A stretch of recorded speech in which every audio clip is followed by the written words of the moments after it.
Assalamualaikum warahmatullahi wabarakatuh. Alhamdulillahi rabbil alamin.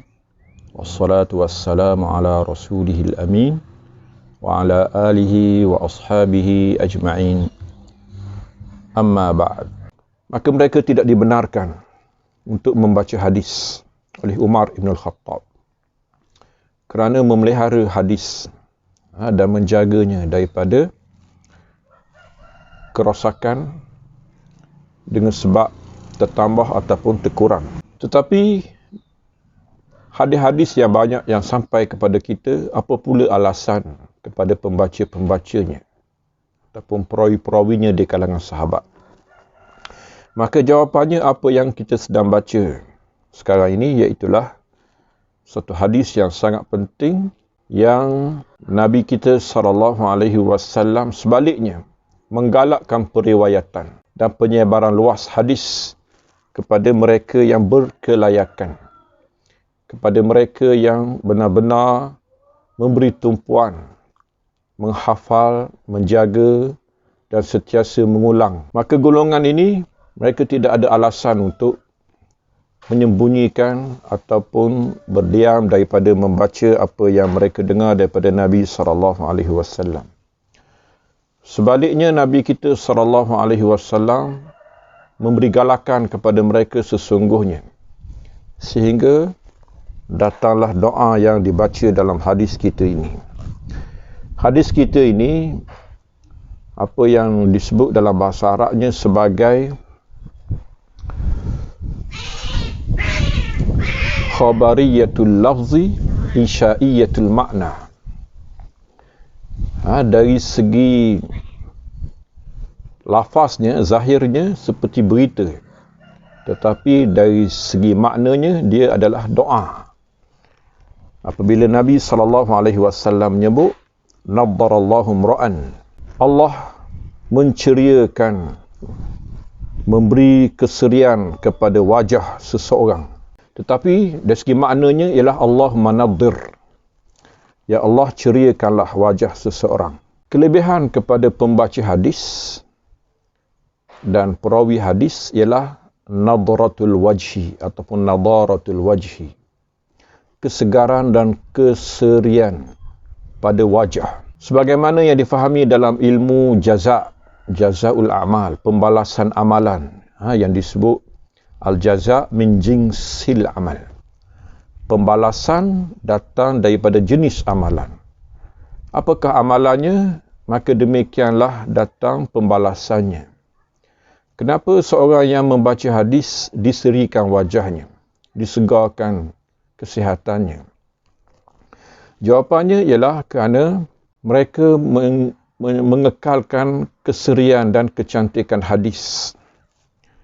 Kerana itu sangat difahami kepada orang yang mengaji tentang ilmu mustalah hadis, ilmu qawaninur riwayah, undang-undang dalam periwayatan hadis.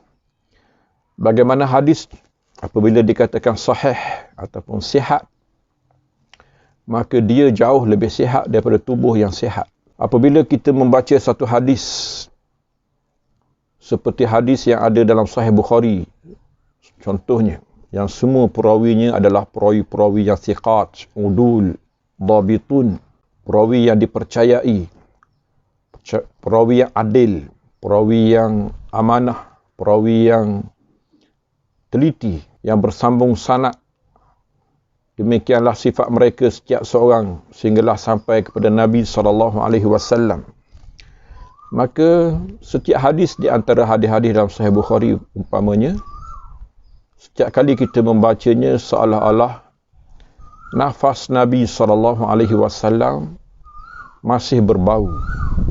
Nadi Nabi SAW masih bergerak. Segar. Seperti bau keluar daripada mulut Nabi SAW. Itu yang difahami oleh ahli hadis dengan hadis yang sahih. Hadis yang sihat. Seperti sayur yang dipetik di satu kebun, kemudian dikekalkan kesegarannya sehinggalah sampai ke pasar. Walaupun kadang-kadang mungkin makan masa sehari ataupun 2 hari, tetapi masih lagi segar kerana dipeliharai kesegarannya, kadar kesejukannya. Maka kita makan di pasar seperti kita petik di kebun. Maka demikianlah hadis Nabi SAW, bahkan lebih segar daripada itu lagi. Walaupun usianya telah memakan masa 1500 tahun, namun kesegarannya seperti Nabi SAW baru bertutur dengannya. Dengan sebab itulah orang yang terlibat dalam jalur penjagaan dan pemeliharaan hadis ini, maka Allah kurniakan kepada mereka keceriaan, keserian, kesegaran, sebagaimana doa Nabi SAW, naddarallahu mra'an sami'a minna hadisan fahfizahu hatta yuballighahu ghairah. Semoga Allah ceriakan wajah seseorang yang mendengar daripada kami satu hadis, lalu dia memeliharanya sehinggalah dia menyampaikannya kepada orang lain.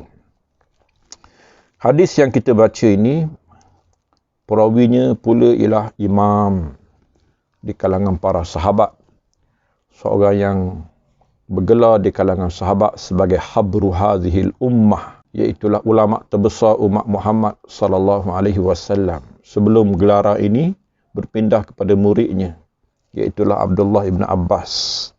Beliau ialah Zaid bin Thabit radhiyallahu anhu, yang merupakan aminul wahyi di langit, di bumi, sebagaimana Jibril aminul wahyi di langit, iaitulah seorang yang diberi amanah untuk menjaga wahyu yang diberi kepada Nabi SAW di muka bumi, penulis wahyu Nabi SAW, dan juga perawi hadis yang agung, faqih yang memahami agama Allah Subhanahu wa taala sesungguhnya.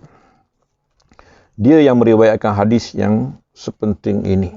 Sebagaimana hadis ini juga diriwayatkan oleh puluhan perawi di kalangan sahabat-sahabat yang lain, terutamanya sahabat muksirin, sahabat yang banyak meriwayatkan hadis. Al-Imam Sufyan ibn Uyainah berkata, "Laisa min ahli al-hadisi ahadun illa wa fi wajhihi nadratun li hadzal hadis." Tidak ada ahli hadis yang aku jumpa melainkan pada wajahnya ada keceriaan, ada seri kerana hadis inilah. Maka hadis ini menggalakkan untuk kita terlibat dalam jaluran penyebaran hadis Nabi SAW. Semoga pembacaan kita kepada hadis-hadis Nabi SAW, walaupun satu hadis, cukup untuk kita diterima oleh Allah Subhanahu wa taala, untuk diaminkan doa Nabi SAW ini, maka kita termasuk di dalam doa umum yang didoakan oleh Nabi SAW dalam hadis yang mulia ini. Wa sallallahu ala sayyidina Muhammadin wa ala alihi wa ashabihi wa sallim tasliman katsira walhamdulillahi rabbil alamin.